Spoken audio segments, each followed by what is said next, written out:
Tuesday today. We weren't able to get down here yesterday. Several of us were working on a handicap ramp install, and then I had other personal things to take care of in the afternoon. So Mike and I are going to be working down here today. Mike's going to get here in about an hour or so, but in the meantime I'm going to continue on working on that star rollover problem that we thought we had fixed last week and hadn't. Now, one of the things I am planning on doing this morning, let me bring this in a little closer so you can see it. So there's the little star rollover, and Mike and I have been debating about whether this is hanging up on the shaft or on the actual little fingers, because it looks like it's hanging up on the shaft. I mean, the fingers all look like they have clearance, but we're not absolutely positive. So we have a whole bunch of these. So I'm going to take a pair of dikes and I'm going to cut off all these fingers to see if the shaft goes up and down all by itself. And if the shaft is clear, then we know the problem's in the fingers, and I'll keep sanding. If not, Mike grabbed some rat tail files and I left them here, and so I'll be using those to file out the inside of the shaft to make sure that there's plenty of space in there. So one way or the other, we'll get that done. And I'm probably not going to actually film that. I mean, you guys saw plenty of that last week. It's the same thing, just more of it. I did want to show you one thing I did, though. Mike bought a bunch of USB sticks, and what I am doing is I'm putting on the code. Let me turn that over. Wait a minute. That's okay. It just shows upside down for me, so it's hard to read. But this is the code for the 8-ball table, not the 8-ball Deluxe that we're working on right now, but the 8-ball table, which was the first one that we updated. And this is the software that is currently running on the microprocessor in that 8-ball machine. And we're going to keep a copy of the code with each machine that we update. And that way, a couple of years in the future, if we want to modify it or something, we don't have to go hunting around to find where the version of code is. It'll be stored with the machine. So I plan to do one of these for the Captain Fantastic table that's sitting over there that we've also done, and then I'll do one for this table when I get the code to a working point for this table. So anyway, I just wanted to show you guys that. I thought that was a good idea. I'll bring you back when I have this star rollover working. Okay, it's been about a half an hour and I have the star rollover finished and cleaned. I'm going to show you this. This is the little piece where I cut all of the fingers off, and I tested it and the barrel was not sticking, so I didn't have to worry about cleaning up the barrel. So I took a Dremel tool with a tiny little burr point on it, and I went around the very points with the white star out. I went around the very points and hollowed out because it looked like that's where it might be hanging. And now you can see the star rollover goes up and down quite neatly. The ball, well, the table's sitting at an angle, but when the ball rolls over it depresses it and it comes back up perfectly fine. Let me get you at a slightly different angle. You can actually see that. Okay, I moved you over to the side and I zoomed you in a little bit farther, so I think you'll be able to see that star rollover go down as the ball rolls over it without any problem at all.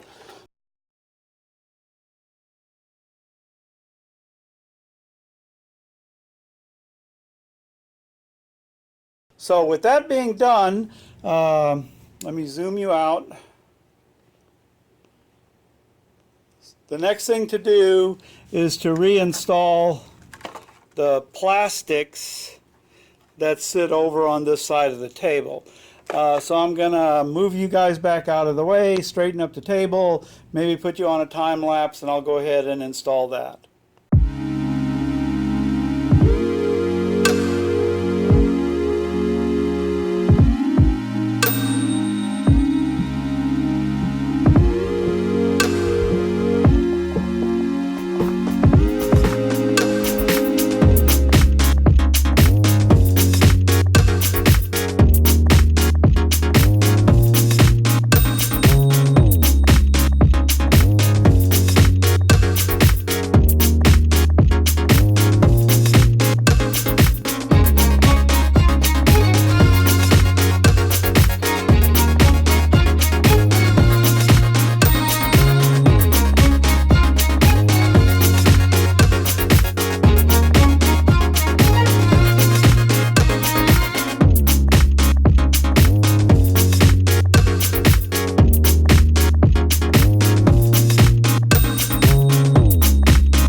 And with that plastic installed, pretty much all of the lights are done, except I noticed that under here and under here, the little plastic bulb simulator is missing. And I think I remember that when we were installing these, our plastics that we had cut were a little too long.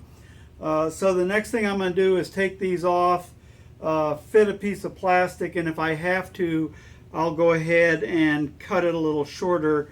I'm going to do that off camera. It's just cutting a plastic rod down. It's not very interesting at all, but I'll bring you back when I have that put back together. So that literally took about a minute. Actually, I didn't need to cut the plastics. I had short enough ones to fit under there, so they are now installed under there. And I'm almost ready to plug the lights in and turn them back on.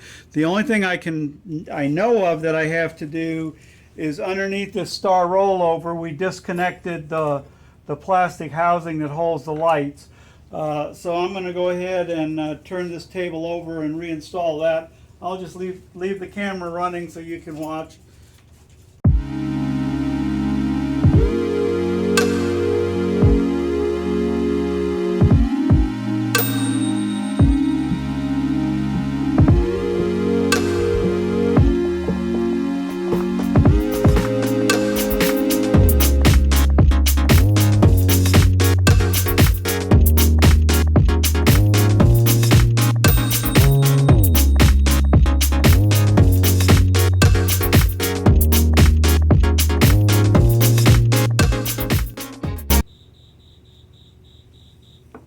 I need to find some slightly longer screws than that.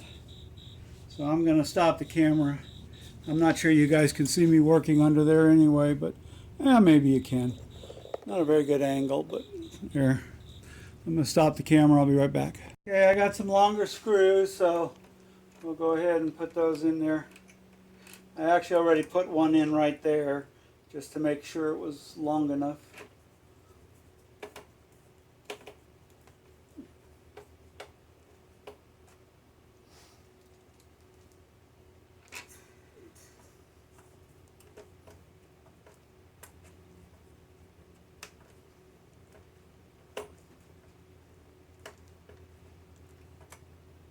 Okay, and that all looks good. Switch is still, I probably can't get to the star rollover anymore to push it down, but that looks really good. So I'm going to go ahead and hook power up to this thing and see what the lights look like. Okay, I've abandoned working on the lights for now because I don't have the code with me to turn them on. I found some other code, but it turns them on red, and that pulls too much power and it drops down. And Mike is here now, so we started looking at some other things. And I just wanted to show you something we had to fix last week. This little metal chute comes down here and rolls the ball down, and if you want, you can obviously flip it up. Well, it was too far back, and it would come down and hit the flipper and bounce off at an angle. Well, it turns out we have another problem very similar to that. So let me move the camera over, and it's right there. So when the ball rolls down this clear plastic, it hits that bumper, and it won't just go straight through.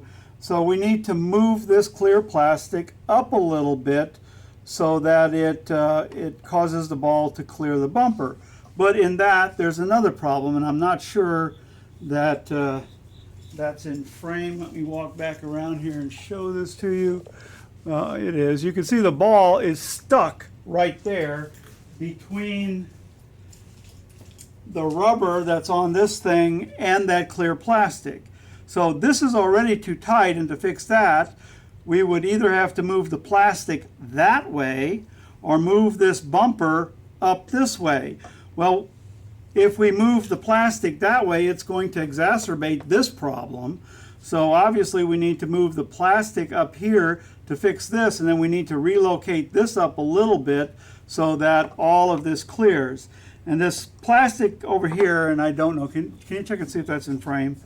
Talk about the nub. The nub there, yeah. Yes, it is. Yeah, so there's a little plastic nub here, and this ball just barely clears it. It does clear it, but just barely.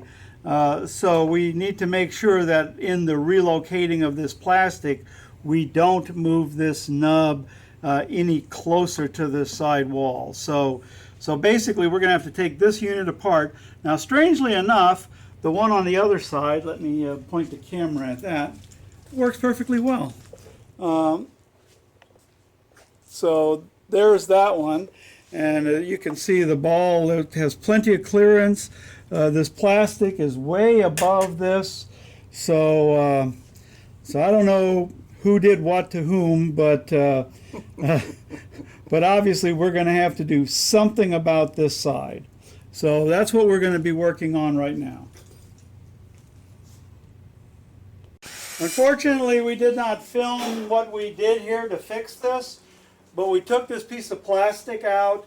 We drilled larger holes in it so that we could move the plastic around a little bit, and we pushed the front of it up, we pushed the back of it back, and then we took a Dremel tool and we ground away a little bit of the plastic to regain our clearance on the side. And we put it back in, so we have clearance here, we have clearance here, and the ball no longer really bounces much off of this rubber. It might still be a little bit, but it's not going to be bad. So that's going to play the way it plays. And right now we are drilling the holes to put the wires in so that we have separation between the lanes. There's 4 wires. There's one there. There's one on the right side of the play field.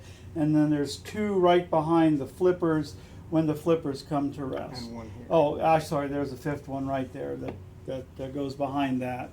Although I'm not sure why, but Well, what it is they want to make sure that, not Yeah. sure why, Yeah. but if you've got a flipper up and it hits that wire, sometimes it'll bounce back out and you can keep playing. I'm not sure what they're there for, yeah. but we'll put them there. But on this one, there's a rubber behind it, so Yeah. it's like, where's it going to go? It's Yeah. going to hit the rubber.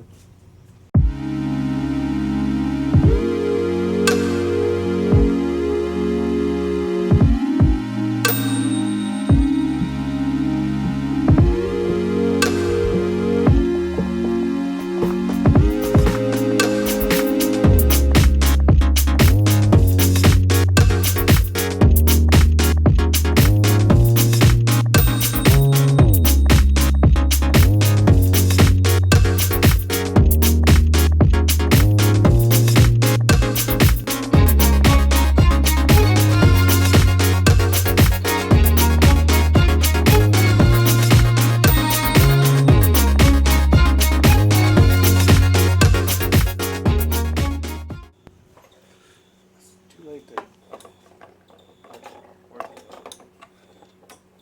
Okay.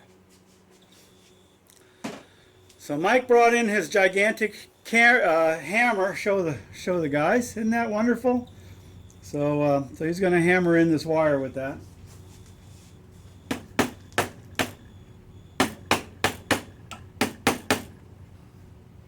There it is. Okay. And as you can see, good clearance. So we are in good shape. Yeah, unfortunately, the table's not tilted, so it won't roll down by gravity, but All right, it looks now good. we're going over the- So we're going to rinse and repeat this for 4 more times. I'm not going to film all that, so we'll bring you guys back when we get it all done. Okay, we've been actually working for about an hour adjusting the flippers, and we had some problems, and we finally got those worked out. Plastics rubbing, little things like that, but the flippers are now all movable. They're all aligned up where they should be. We still have 3 more wires to install, but when we turned this thing over, half the light bulbs fell out and we had to replace those, so we saved you guys the misery of watching all that. But we got them all back in now, and we're back where we started from. And we're just checking some pictures to make sure we know where these wires need to be aligned to, and then we're going to go ahead and drill those holes and put those in place. So we'll put you in high-speed mode and let you watch us do that.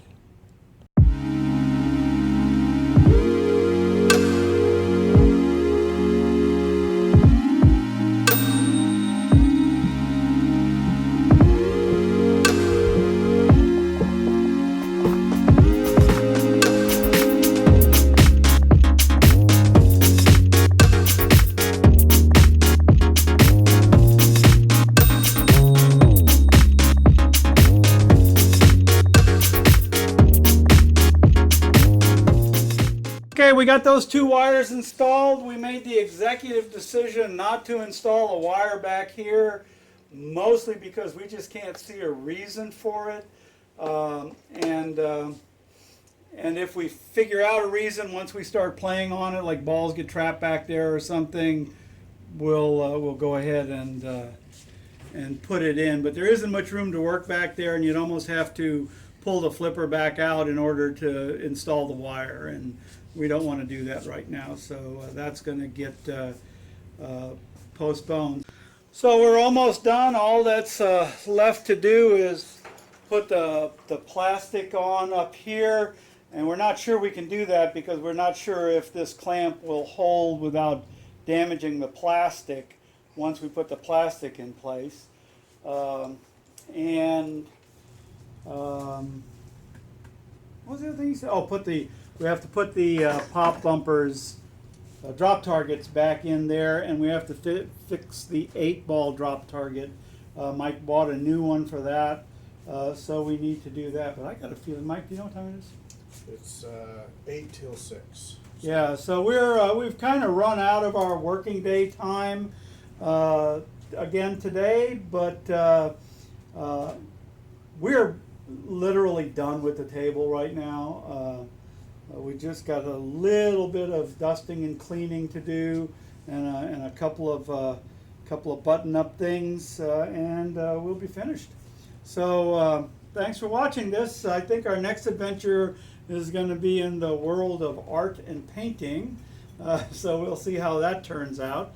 But I think we're just about done with the playfield. Of course, we still have the back glass to illuminate, so there's a little bit of work left to do there. So, thanks a lot for watching, guys.